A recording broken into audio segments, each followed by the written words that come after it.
Merci, bienvenue dans votre émission Temps précieux Gospel, une émission comme d'habitude qui vous donne la joie, qui vous communique la bonne humeur à travers les hommes de Dieu, les artistes gospel. Je suis très ravi d'être encore devant vos postes téléviseurs en train de présenter cette émission.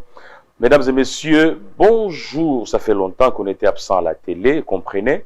Il y a quand même des problèmes familiaux, des problèmes de la santé, beaucoup de problèmes qui ne demandent pas qu'on puisse l'expliquer ici à la télé.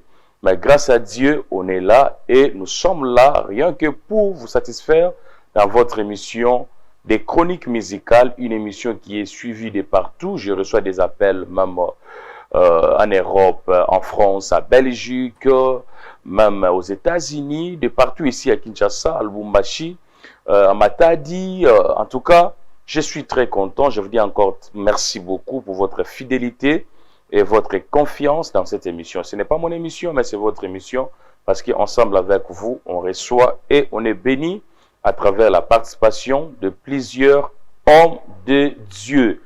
Alors aujourd'hui, je vais recevoir pour vous un homme de Dieu, pas les moindres, mais un géant homme de Dieu, quelqu'un qui a béni le monde. Il l'est fait aussi jusqu'à présent, mais avant de citer son nom, je ne sais pas si on peut d'abord prendre quelques news et revenir pour présenter l'invité parce qu'il n'est pas vraiment figure qui mérite beaucoup de commentaires parce qu'il est connu. Moi, je vous dis et je vous rassure qu'il est connu. Quand vous allez lui voir, tout le monde à la maison va dire waouh, Akena Wapi, Mikole Belé, hein? Mais Lelo, Toyamie, na plateau, et à émission Temps précieux. On va prendre d'abord communiqué nécrologique. Je ne sais pas si on est prêt. Oui, on va prendre le communiqué nécrologique de notre frère et ami, le président. Voilà, notre frère et ami, le président Kayembe Luboya, pour les intimes, président Akasia Chiko, qui nous a quittés depuis le 2 août. Et le programme se présente comme suite. C'est vendredi, veille mortuaire. Veille mortuaire au centre de l'église, la paroisse Maman Abosawa Amikondo. Et là-bas, nous allons chanter et célébrer Dieu pour sa vie. Et le samedi 16 août, direction Kinko, les nouvelles cités, où nous allons inhumer notre frère pour sa dernière demeure que le Seigneur a prévue pour notre bien-aimé Papa Chiko Akasia. Merci beaucoup. Je reçois pour vous sur ce plateau un homme de Dieu, le président Billy Bilomba. Président Billy, bonjour. Bonjour, bonjour Papa Henri, bonjour à Batali Nyonso, la émission, la PCB Nombote, la Kombonaïs. Bonne santé. Ça va, ndenge bozo mona, santé za bien, nzamba zo bate la biso, toza na makasi. Très bien. La logique, il y a émission ensemble avec l'équipe de l'émission Temps précieux et Montréal, le chef, le patron de cette émission. Et lui, quand Kolongo que rien que la vérité. Yes. C'est une émission gospel que le Seigneur nous a fait grâce, mais tout le monde va te faire découvrir quand même Makambo et Zanakatamité, parce que ça fait aussi partie de la bénédiction, surtout et ça témoignage ou même Nanzela batumsu bato pas bon yango. Na olinga fa to kene l'actualité parce que c'est déjà pour le 7 septembre, non? Yeah. 7 septembre au maman la célébration. Et ça même thématique que tu fais pour la spéciale le 7 septembre na Aqua Splash avec le frère Billy. Mais avant tout on retourne un peu à l'histoire. Moi qui est le papa Billy, monde entier je vais aller solo na yo. Mais j'aimerais pendant 2 minutes seulement pour na batumusu peut-être première fois batala yo balanda yo.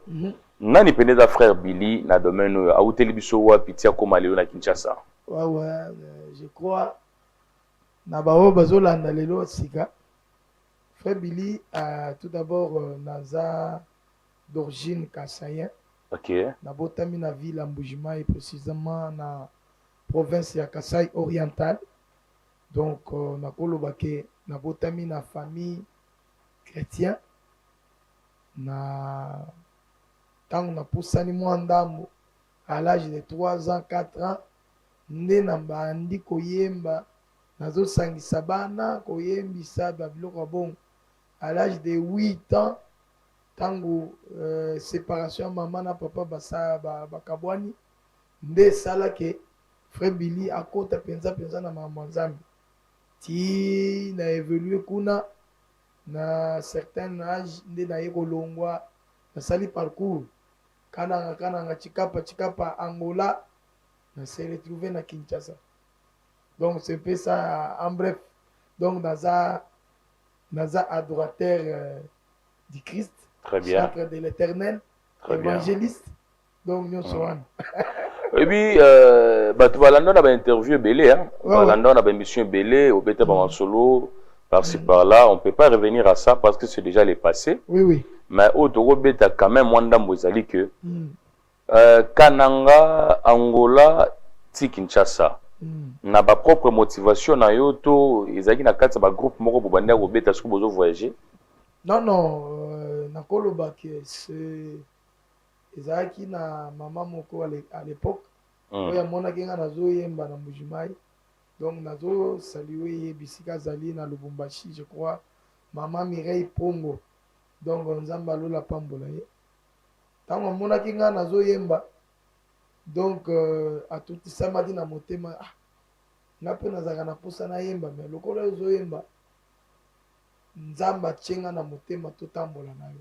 Très bien. C'est par là na nzela na yende na se retrouver na kananga chikapa Angola nde sikoyo baye kobengisa ngai awa epai ya grand frère na ngai moko toyebanaki na ye bisika na banda koevre na Mbujimai mwana ya représentant légal ya les témoins pasteur Titeya sikoyo mwana na ye ya lipasa Mbui Chichi que je salue en passant. Donc na nzela na yende mutu atindelanga siko billet na esiko na Kinshasa. OK. Est-ce que ils a don particulier ya yo moko to na famille ils appellent na bateau lelo ba sala pe musique. Bon na koloba na famille na ngai eza na mutu moko ta sala ka musique. OK. Eza eloko moko na botami nango. Nzamba sali ngolu asalanga ngolu parce que na famille eza mutu moko te ayemba. Très bien. Tokoloba ke côté ya ba papa wana tozana ba tokoloba ba prophète. OK. Likambo ya koyemba ezate. Parce que le musique peut quand même na nengo zaleli lelo frère Billy. Musique peut comme ko côté ça peut moi eloko na famille. Ouais, to sungana kata. Parce que choki ndenge na vandi bo na 5000 francs na pesi mutu wa famille. OK. Mbongo wana euti wapi? Euti kana musique. C'est-à-dire ezo sunga. To landa na ba témoignage belé oloba aux ala négligé des fois à l'époque nous ezara na pe ba commencement ya bato belé parce que bato belé ndi ba banda pe ba makambu ezaka na bato ba telemela bango yo osimba te yo okende liboso te. Mais olobi ke lelo nzamba sali à travers musique okomi ko sunga pe famille okomi ko laisser pe bandeko. Donc c'est ça qu'on voulait comprendre que ce qui lelo bah lui papa bila sala cop mususu et son famille na au demeure artiste et musicien au son famille au préféré ça cop ni bon omoni biso nyonso tozo dépendre pas nzambe elingi koloba te ke ndenge tozo sala musique eza kaka musalo tosalaka te parce que na kati ya musique lelo nzambe asali ke tozala ba connaissance. OK. Donc na nzela nzambe lelo tozana ba kopi mususu tozosala mais beaucoup na base eza musique. Alors de andere musique vous avez na makamso sala là to débrouiller kati. Est-ce que on peut un jour to jeune moraza artiste et musicien a obeta pe a compé lelo na Kinshasa no papa Billy mais ba moni penda ka obeta musique mais ba poutse penda na Gambela pe boye polo 4000 francs $10 OK à $50. Pourquoi pas? Oui. Pourquoi pas? Parce que les autres ont battu belé papa Harry aux autres que nous avons la musique et soyez en charge en neuf. Ce n'est pas chaque jour nous avons la musique. Très bien.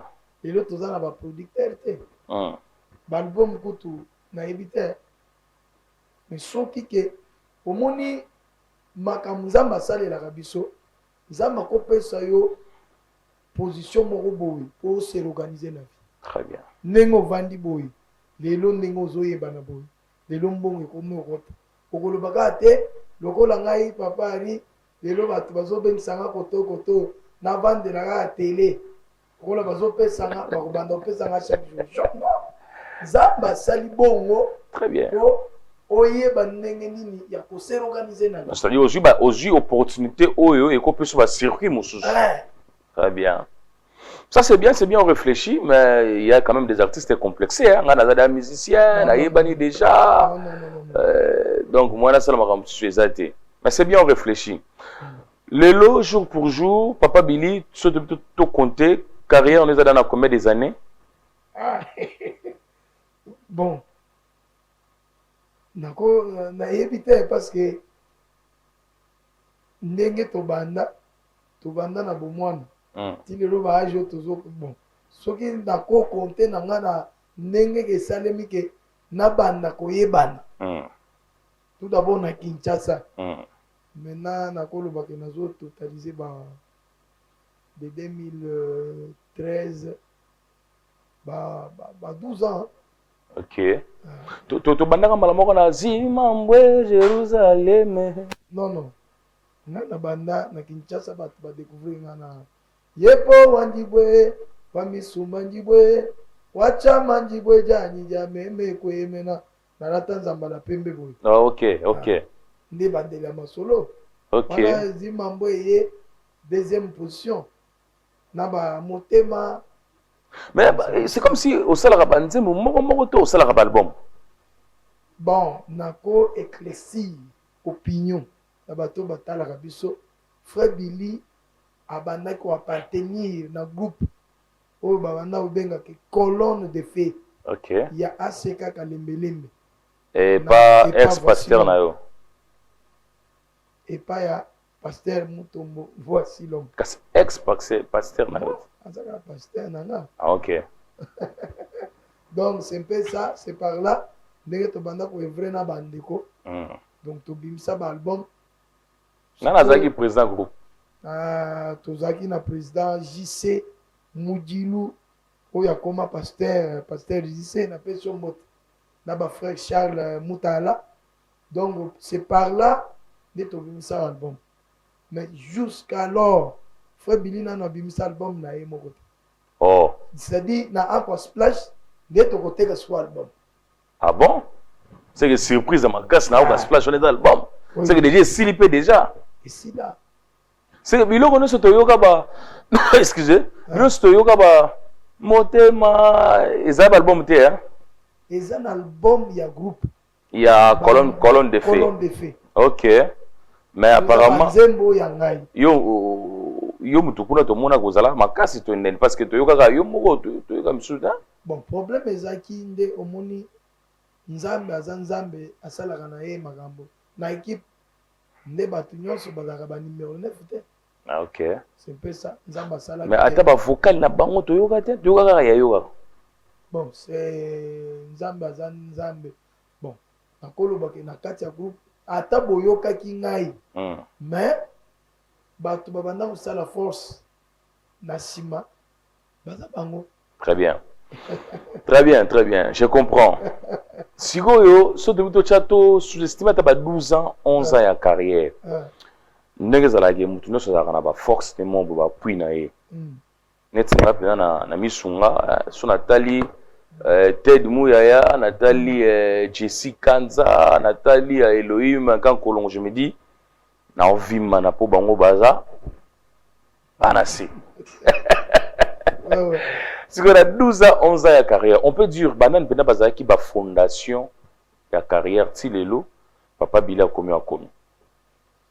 Nakoloba, il y a Liboso Fondation, Muto Abanda Pena Masolo, ya Ketoko Tana Studio, Nana Banda Banze Monanga Moko, Muto Koti, Mongo ya Liboso Kotana na Studio, Ezaya Mama Angèle.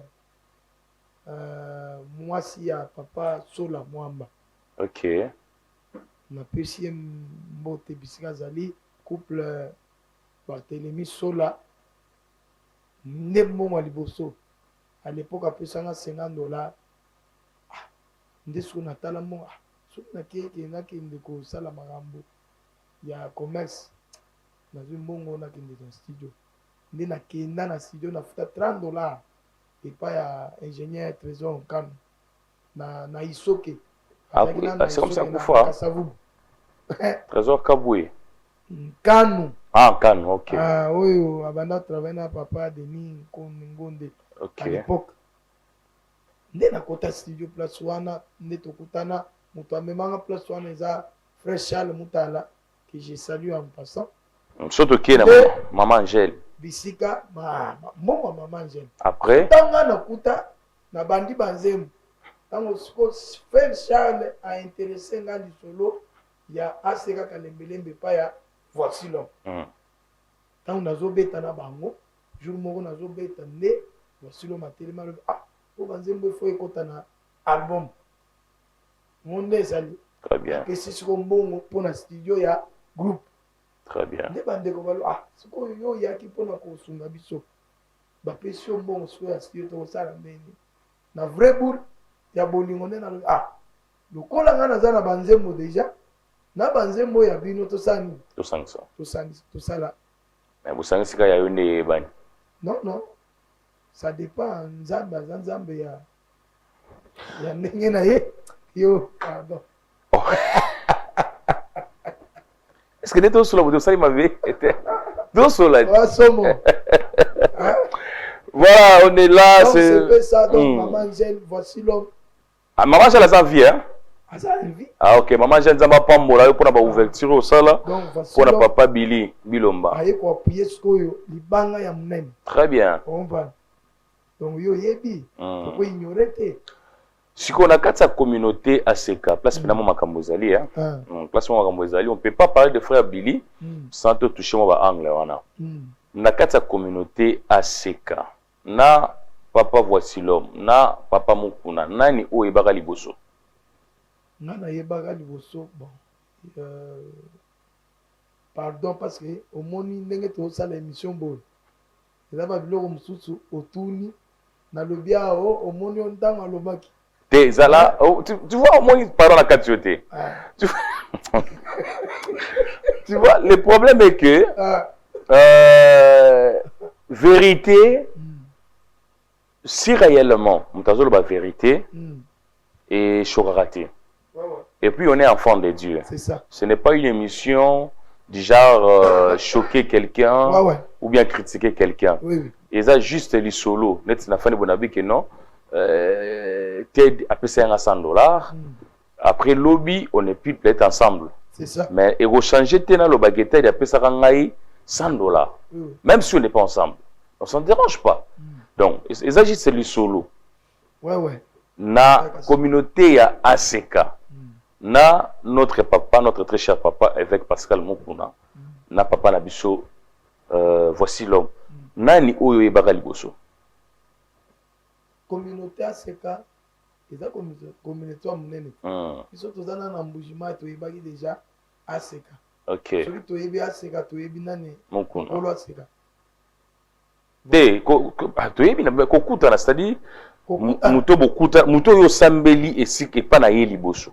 Bon, nakoloba na papa na yo na aseka mutu bisika nga na sambeli liboso oye bibisa ngai eza voici l'homme. Ne bisika na. C'est-à-dire que papa na yo ezali voici l'homme. Aza papa na nga na ko ignora ngote. Te oh. Kokene na koki tuni te papa na yo ezali voici l'homme. Aza papa na ngai. Très bien. C'est ça que moi je veux. Est-ce que nous sommes le bibo et poser problème? Est-ce que tu l'as dit une émission moko bolobi ou non na zongi pas papa na ngai? Na ezaki kilt. Na zo ko tuna te parce que yo ba tuna karité. Na zo lo balika moko bo. Koloba na zongi na ndaku na biso. Parce que biso tango to botama. Tokuta ba parents bazo sambela na catholique. OK. Hein? Soki lelo esalemi ke Billy ami azongi biso nyonso parce que biso nyonso na ba pasteur to utawa na catholique. Soki lelo ba pasteur ou bien ba baka. Ba lobi ke tozongi so na catholique okoloba nini? Isanda kuna bango. Tango Billy to mikuti na Kinshasa. Ngai na na kota na aseka donc naza nanu mwana aseka ya première yi tobandaki na ba honorable Van Wallace epa ya Pasteur Dozo ndimela na aseka soki lelo na mikuti siko na aseka nakoloba nini eza ndako na nga te eza ndako na yo mais il faut faire des nuances quand même ndako na yo eza kalembelembe ndako na yo ezali bandali te sikoyo Dozo tokoloba nini te papa Billy so nayebisaki yo dès le début ke toza bana nzambe tozolinga polémique te mais on doit quand même éclaircir les gens oye Kinshasa moto ayambi yo papa voici l'homme après maman Angèle moto asali lelo mokili eyeba yo c'est notre papa voici l'homme et après du coup tomoni oke na aseka bandal toza nanu vraiment na badétail te mais on a koloba bien loba qui na komi na aseka bandal mais faut pas dire que na zone kala oh kala tout le monde na bandal te ezalaki nini juste bika aseka mais c'est ça mais papa na yo tebika ezali papa voici l'homme ezaneti toza na la compassion toza na ba extension ebele on comprend ou tozo ata Philadelphie toza na funa toza na awa siko soki mwana ya oyo asambelaka epa Pasteur Roland Dalo aye siko akie epa Toms ou bien oyo epa Toms alongwe ayepa Roland Dalo akoloba nini eza ndako na bango te akoloba boye yoka ndenge aloba ngai naza mwana ya Pasteur Toms mais nakende kosambela epa Pasteur Ken mais tozaka église moko siko soki totia kaka Roland Dalo parce que ne représentant akoloba boye ngai nazali mwana ya Pasteur Toms nake kotala koko na biso Roland Dalo non na mama nzambe koko azalaka te tozaka na papa le seul papa oyebi tolingaka to changer makambo papa Billy bon tozi pa parenthèse wana tobeta masolo mosusu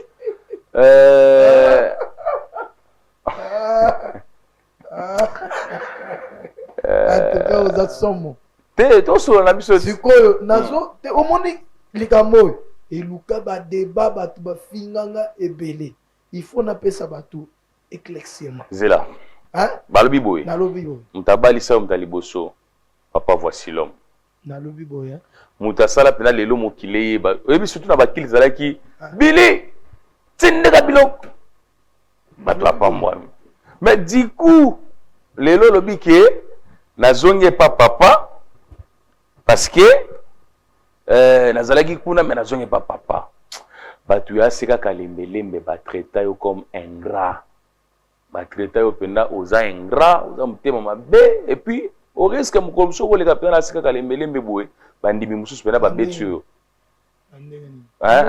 sikoyo nalingi sikoyo osala boye bato ya kalembelembe baolanda yo omeke mpe kotya eloko moko kati na bango bacomprendre ke epa papa voici l'homme eza epa na bino mais kuna eza epa nakoloba eza kuna mpo ozaka na famille mais epa na bino na ndako na bino epa papa voici l'homme soki okotala caméra olobela bango eloko moko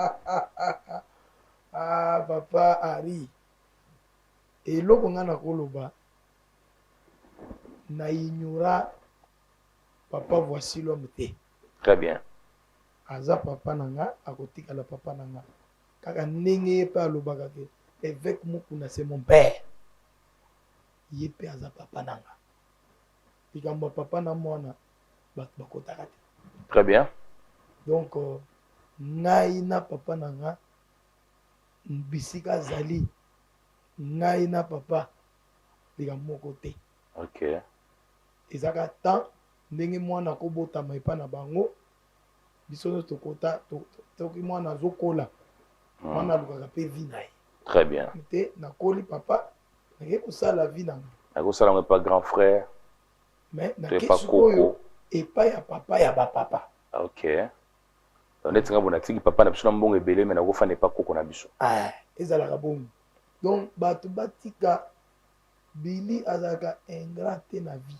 très bien nakosala yango te et puis toza bato ya télé bato homme public balobaka ndako oyo elalaka oyeba bisika etangaka Exact. eza te. Très bien. C'est un peu ça on a la koloba. Mais ça fait quand même des années, pas mois, où je vois, mon souko bien papa, voici le message. Bon, on a évité, oh, ça fait bah, une année. Bon, na koloba ke attends nazalaka kuna. Oh, to bana obenga na te. C'est un peu ça. Merci beaucoup. Hello. Si tu es d'accord avec moi, aidez-moi, malgré que ce n'était pas prévu. Mais on va prendre une petite pause là. Donnez-moi la chanson de Frère Grâce Makopa, Prends plus de moi. Et nous allons revenir juste après pour parler maintenant de l'événement qui est prévu pour le 7 septembre. Si c'est possible, on y va avec l'image et puis on va revenir juste après. Merci, on vient de me faire signe que ce n'est pas encore possible, disponible plutôt. Bon. Émission, particularité dans moi, les deux arabes, vérité, hein, parce que ils savent sur moi bien. Kasi on te dit tout côté. Mutasali biso moi ndenge eza Elohim. Mutasali biso moi bon eza ye. Na lingi siko na life boy, hein? Tout ça vraiment pas bili même 2 minutes. Et batu ba yo kayo des choses qui déjà grand. Mais batu ba yo kayo siko na featuring ya yo na frère c'est qui Michel Baken, papa Michel. Ba yo kayo en tout cas batu mi tout na ba question. Ezaka molimo nde ekitelaka yo mo kole mutu ne tokate bilamba to okola pe bongo yanke donc frère Billy na ndenge ya boye nazaka yanke te mosala biso tosalaka naza lokola micro na simbi. Très bien. Soki ba brancher micro te ekoloba te. C'est-à-dire musique nga na ekola yango te. Eza eloko moko bacha baaktivaka yango ezalaka na niveau nzambe akomiselaka nga moko na mibosani. Ok. Soko batelekomandaka nga sala boye kende boye pumbwa lala na se. C'est-à-dire eza dimension oyo molimo na nzambe ememelaka nga yango ndo monaka scène wana elekanaka tozoyema na frère Michel. Ezaki le cambo préparé te répété pété donc ezaki lola efongwamaki nde bayebisaki ngai benda ye na benda ye. Ça est le moins extrait non. C'est le son moins extrait non. Motema na ngai batela kimia elonge ezali ye motema na ngai batela kimia elonge ezali ye mama ata baboti lelo yo babuki meto ya maternité te batela kimia mama na ngai elonge ezali ye ata bakei poto bambasade bakangi nanu te batela kimia yaya elonge ezali nayembi motema na ngai batela kimia elonge ezali ye bodoze nano moke alingi nayemba nzambo oyo nzambo ya lokotanga moto azanga tina oyebitalaka nzembo asomi na ntongo na bi quelle inspiration. Non, que le Seigneur vous bénisse. Hein? Amen, amen. Pour la bénédiction pour Nabiso, en tout cas, ça nous fait quand même du bien. Alors, le 7 septembre, tu rejoins Penda Banzembu Nyonso ya Papa Billy. Le 7 septembre 2025, célébration, tout est possible. Tout est possible. Na Aqua Splash. Aqua Splash. Nazoyebisa bana na Nzambe, baya penza. Répertoire nyonso ya Frère Billy. Parce que ngana komata 16h dans un nikolo podium parce que il faut na yemba nzambe. Est-ce que tu peux nous donner aussi la fiche pendant que le Frère Billy parle de ça? Na yemba nzambe na face A, face B. Voilà.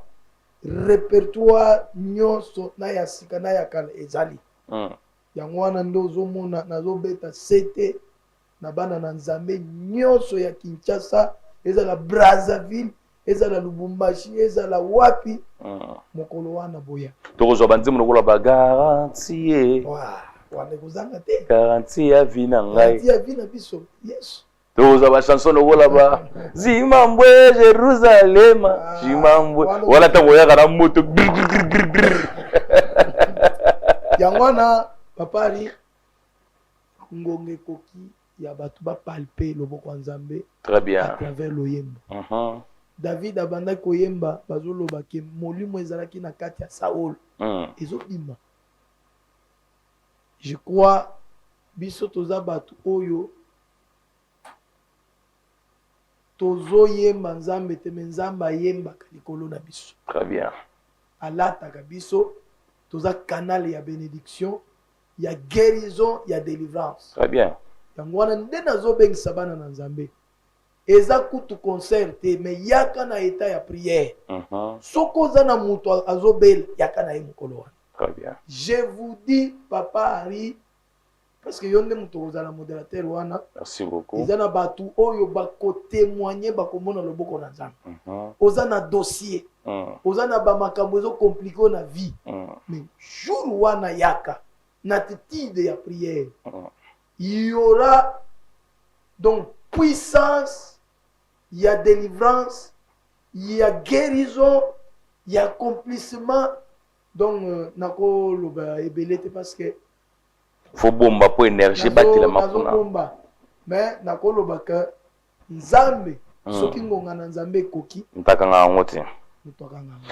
Pourquoi choix ya Aqua Splash?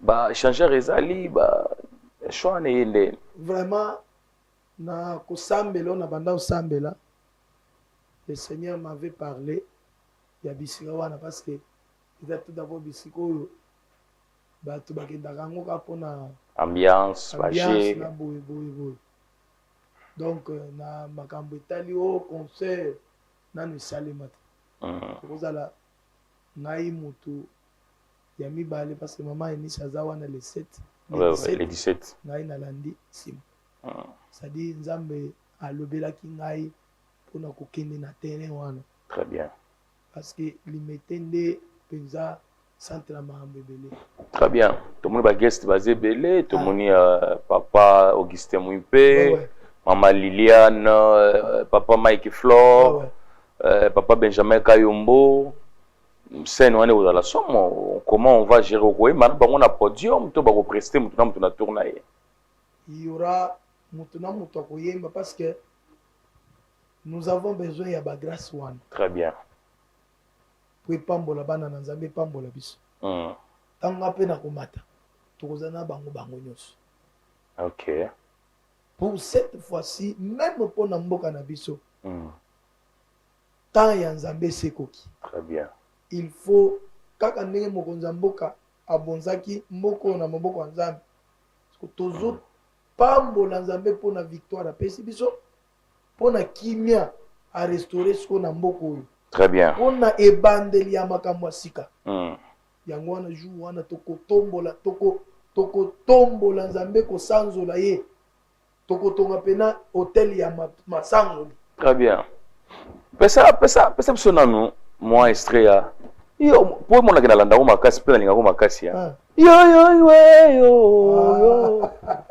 chigama ngenza kena lo kar place wana papa Ari na moni ke olanda la biso makasi mais to pesa batu bata la biso posa ya chigama nge udizambi wa mulo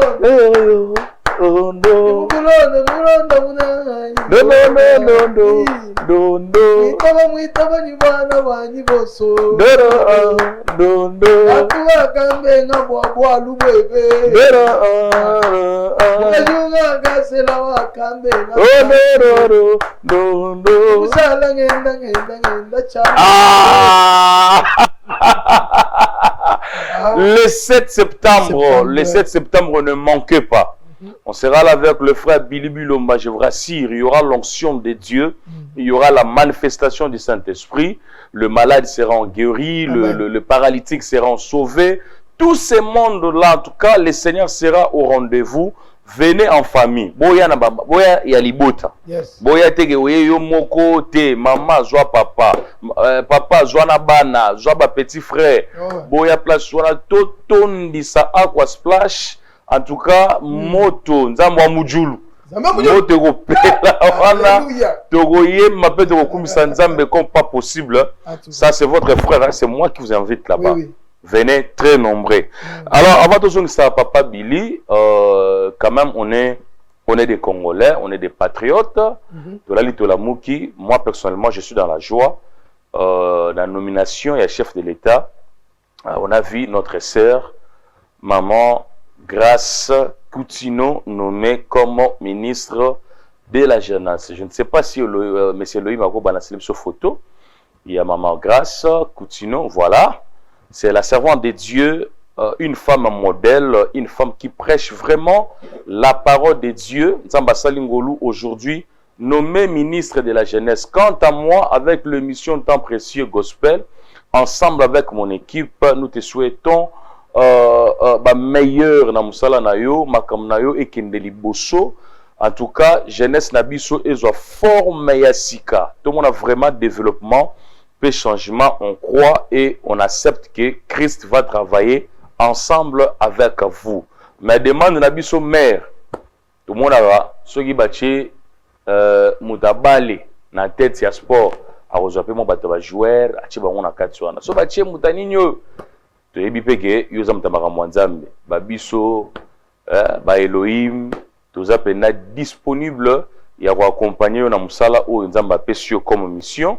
On est là, en tout cas, on est là. Tant que le on est là, on est là. Donc, je pense que maman doit comprendre que on est là. Merci beaucoup, Papa Billy. Allez. Tu commences vraiment presque à la fin de l'émission Oyo. Mais avant to silisa yango, na rolinga to saboui. OK. Amoni président Abiso a dédié Kimboka Oyo na maboko nzambe. C'est-à-dire nous avons un président chrétien, quelqu'un qui croit à Dieu. Même dans le gouvernement, il y a des chrétiens.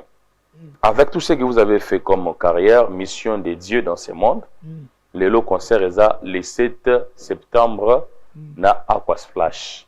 Demande une grosse année dans le gouvernement. Vraiment, penza mutuna moko ya kitoko et puis na eza souci o nazaka nango pona ko zo occasion lokola oyo soki bakonzi ko bandaka epai moko président tina se demande na ngai ndenge ye moko bonzaki mboko oyo na maboko ya Nzambe aza président oyo aza na mutema malamu. Mais na kosenga na mokonzi azala atala kaka bakote moko boyete parce que aza mokonzi na biso nyonso acha biso pe babilioka surtout na domaine oyo ya bandeko nanga balibinos naza clair biso lokola toza bato moko toza pe na talent. Gouvernement est à la paix biso. Très bien. Et tchabe pe biso poids, tchabe biso pe ka. Très bien. To mimona pe que toza pe ba congolais. Très bien. Tozo mériter pe soutien ya mokonzamboka. Très bien. Tout la kaka ya bila avandi boye. Ba to baye magana présidence, bazaka ba to moko boye. Ba to balia kaka na mboko bazaka pona ni biso ba bilo toko zo pe occasion wana te. Très bien. Il faut tous à la paix, to baba français belé, to le anglais. Bien to kokana. Ozotu nanga anglais. Ah, good français. Vraiment ya ko bamba se ko bamba. Ba tchabe biso quoi. Très bien. Ça c'est vraiment quelque chose qu'on doit vraiment marteler sur ça. On a vu sur la présidence, on a vu sur le gouvernement. Papa Billy à lobby utika tsamte manae.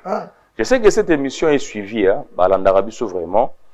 Sope balandaka biso, soki pour landaka biso, taguer bato ebi ke bakoza na capacité ya ko résoudre ba demande na biso. Lelo so tozu pe na ministère moko boye ya ba albinos aux appels malamu. Tout le monde est ministre moko boye nommé ya albinos moko boye gérer ministère wana. Ça sera quelque chose de bon. Alors, c'est déjà pour ce dimanche 17 août, toujours Aquasplash, avec la servante de Dieu, Maman Enis Manyanga. Célébration, le Congo t'adore avec Maman Enis Manyanga.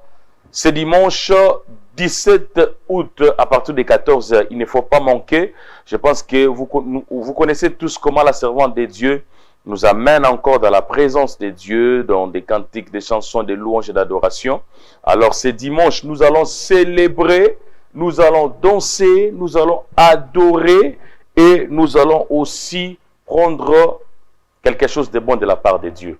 Alors ne manquez pas ces grands rendez-vous. Alors Papa Billy, émission. Le temps nous fait tellement défaut. Il y a mais moi je pense que les lieux acquis spécialement pour le 7 septembre. Na Aquasplash, où tu vas savourer makambo ya malamu. Ça ne dérange pas, c'est ça même la question qu'on voulait vous poser. Billets, il y a célébration, tout est possible. Et ça combien? Billets na biso pour na Batunyonso, ils ont 5 000 francs. Vraiment, VIP, tu as 10 dollars, na 20 dollars. Ok. Yangwana, ndenazo yebisa, ba papa, ba maman, ba ndeko nyonso, vraiment, ba billet déjà, ils sont disponibles. Si vous avez un besoin, vous pouvez contracter biso na numéro. Plus 243 89 71 89 447. Très bien. Plus 243 89 71 89 447. Si vous avez biso, vous avez billet. Ou bien, ok, na Willery, vous avez billet.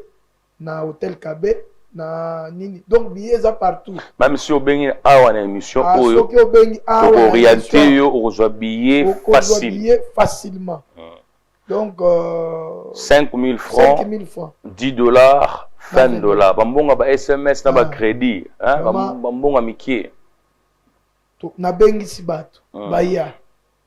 Nzambe a bengisi biso na rendez-vous na ye. Très bien. Le 7 septembre. Le 7 septembre avec le frère Billy Bilomba. Bah question est tellement belle, surtout dans l'émission Temps précieux, et dans la rubrique Moroto Bakisi, et ali cette question de la rue. Cette question de la rue, Lingoloba, la question est libanda, mais tout ça, on a droit à retourner à cette question. Mais comme l'État nous fait défaut, même une semaine avant événement, et puis ça sera live. On appelle live, la guitare, nous sur Rosala, pour tout ça s'appelle chaleur et activité. Donc comme nous avons émission à Bisso, nous avons la rubrique Moko, nous avons la conseil live. Rubrique où on est allé représenter quelques photos. Yo talara, to tangelo ba kombo na bango, mais au tala pe. Tali après au petit conseil na yo par rapport à bato ba relaxa yo. Au PCP appréciation na yo par rapport à vie na bango de batamboleli et puis aussi sinabiso. OK. Alors Elohim, on va avec notre rubrique conseil live.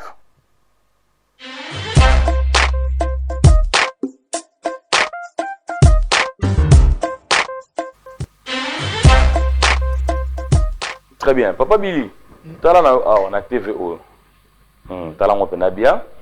Elohim, première photo, on y va. Ah. Papa Augustin Mouy. Apôtre. Ah. Papa Augustin Mouy, Moutoukanda Nanzam. Église et gradi, grâce divine. Parce que le temps où tu as la raie aux homonae, Papa Billy Nengozotalae, Azotalope, conseil ni Europe Sae, na ministère. Vraiment, oyo nakoloba epai ya papa na biso nalingaka ye mingi. Je crois partenaire donc parrain ya milula le 7 ezai vraiment nakoloba oyo nakoyebisa papa eza kaka ke papa akoba toujours kaka na lokolo aza nango ya bolingo ya kosalela nzambe na sincérité donc adérouté te. Très bien. Elohim, deuxième photo, on y va.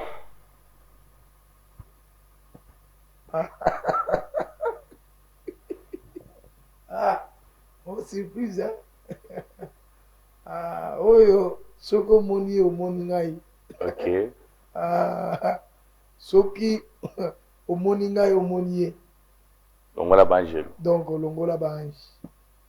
Vraiment, conseil nanga pona papa Benjamin kayombo mwinjila Yesu mwinjila julu. Oyo ngana koyebisa eza kaka ademere toujours. Azalaka ye ndenga azali. Alanda mupepa bati. Avant tout, la troisième photo, quand la photo papa Benjamin, dernièrement, avec une victime, il y a Rosala publié qui est Azolia Missunime, Omela Massang. Vous êtes au courant de ça? Namonaki yango mais moni mokili ezali kutu masanga te donc ma nani énergie mart. OK. Mais lokola congolais problème ezo boma biso ba congolais balingaka ko protéger bilombe tokoloba ke ba Joseph. Très bien. Vraiment soki congolais monika ndeko na bango bimisi mutu il faut bazwa mabanga pour balimisa ye. Qu'est-ce que les Congolais aboué amelaka tote amelaka te parce que aza atandambo ezalaka te parce que aza muto tozala na ye butu pe moi. Très bien. Elohim, troisième photo. Ça c'est mon père. La téléphone moi Rosolba. Papa sombelanga mutuka. Mutuka. Ozu déjà. Déjà eza na nzela, eza na mai. Kala mingi te. Tamso comme on a surprise kana. Et le 7. Très bien. Ah, ben ba conseil za mwebele. Conseil nyoko pesa na papa. Ah, papa tout d'abord aza toki na lobi papa aza papa ya solo. OK. Aza na motema bo papa. Soko sali mabe alakisi to mwana a sali mabe basalaka boye. Donc nakoyebisa papa avec a continuer toujours na motema ya bolingo aza nango motema monene oyo parce que yango nde. Très bien. Elohim, nous allons clôturer quatrième photo et puis bon. Hein? Quatrième photo. Wow. Wow. Donc Pasteur voici l'homme. Donc aza papa oyo ngana koloba ke Moïse nakoloba lisusu ke Jean aza na motema tout d'abord ya ko découvrir talent na eloko nzambe atieka te ya mutu. Très bien. C'est un formateur. OK. Yango nazopesa ye koloba ke conseil ce que nini okopesa ye nzambe tant que mwana. En tant que mwana papa a demeuré toujours na motema ya bolingo pe ya mawa oyo azalaka nango parce que aza lipamboli mpona mokili mobimba na mateya na ye ekangola bafoyer ebongisa bamabala. Le concert à le 7 septembre okoki poteka billet kuna déjà. OK ndaki Déjà je crois que nous avons programme. OK Déjà Ce qui est pesameli à kokende na kokende. Il faut ça là, les 7. Est-ce que moi, on t'a bien pris ça là? Mais donc, nakolo bake to kokende. Mais bazana na milulu bazana ngo ce qui est sili, c'est bien les eaux ya. Et oui, nous sommes arrivés à la fin. Ah, c'est moi. Elohim, nous sommes arrivés à la fin de cette émission. Quant à moi, je dis un grand merci à papa Billy Bilomba, un grand merci à mon équipe technique ainsi que mon invité qui était là. Papa Billy, mot de la fête, nous sommes à Souka. En tout cas, ils ont Souka parce que c'est toujours dans les sous. Très bien. Malgré Zamba Pambolo, parce que vous avez chaud. Mais au côté du pénal, mon toit chaud. Très bien.